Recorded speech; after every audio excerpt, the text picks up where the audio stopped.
మాదాపూర్లో ఏదో క్యాంటీన్ ఉండే లేడీది ఏం పేరు, కుమారి ఆంటీ. కుమారి ఆంటీది కూడా ఇట్లాగే చేస్తే ముఖ్యమంత్రి గారు ఏం చెప్పారు, ఆమె జోలికి పోవద్దని చెప్పారు.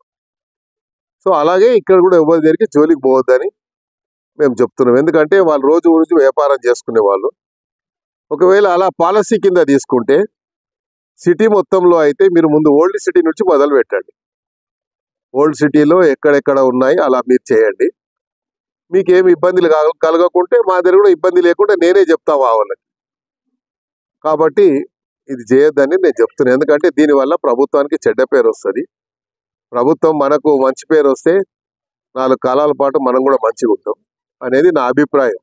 ప్రజల అందరూ వచ్చి చెప్పుకోలేరు. ప్రజాప్రతినిధి ఎవరు ఉంటే ఆ ప్రజాప్రతినిధికి చెప్పుకుంటారు మా బాధ అని. కాబట్టి రోజు మరి మాకైతే నిద్ర పడతలేదు. రోజు ఎక్కడో ఈ రోజు ఇక్కడ గుల్ల కొడతారంట, రేపు అక్కడ